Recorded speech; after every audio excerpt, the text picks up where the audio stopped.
ইচ্ছাকৃতভাবে বাদ করা হয়েছে, তারাই বিক্ষোভ দেখিয়েছে। দেখুন, কারা বিক্ষোভ দেখিয়েছে বাংলার মানুষ সেটা জানে।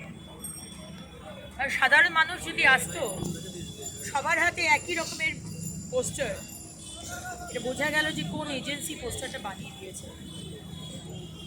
কারা এই বিক্ষোভটা করাচ্ছে, গতকাল যখন সিইসি বেরোলেন এয়ারপোর্ট থেকে এবং আজকে যখন কালীঘাটে গেলেন, ছবিটা খুব পরিষ্কার।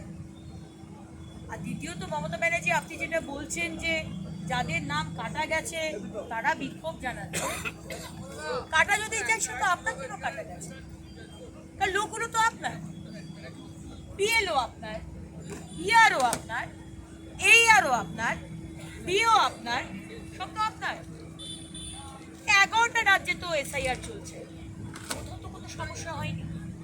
কিন্তু আপনার রাজ্যে সমস্যা, কারণ প্রথম দিন থেকে মুখ্যমন্ত্রী, let me make it very clear, আপনি চাননি এসআইআরটা হোক, আপনি চেয়েছিলেন এসআইআর থেমে যাবে, আপনি ভেবেও ছিলেন এসআইআর থেমে যাবে, কিন্তু এসআইআর থামেনি। এই নাম যদি কাটা যায়, তাহলে সেই অসহযোগিতা যেটা আপনি করেছেন, যার জন্য নামটা কাটা গেছে, কাটা যায়নি, অ্যাডজুডিকেশনে রয়েছে, এবং যতদিন অবধি মনোনয়ন চলবে ততদিন অবধি নামগুলো উঠবে।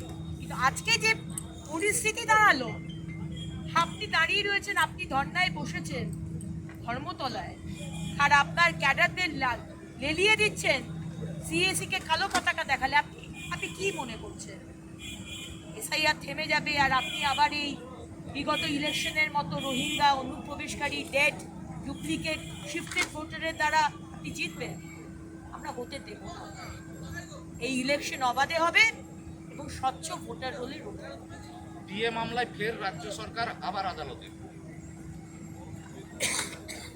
নির্লজ্জ বলতে খারাপ লাগে, এবং সরকারি কর্মচারীদের বলবো, আর 2 মাস বাকি, বলতে গেলে 1টা মাস, বিজেপি সরকার আসবে এবং কেন্দ্র সরকার অন্য রাজ্যে যেভাবে দিচ্ছে আমাদের বিজেপি শাসিত রাজ্যে, সেইভাবেই আপনারা নিয়ে পাবেন।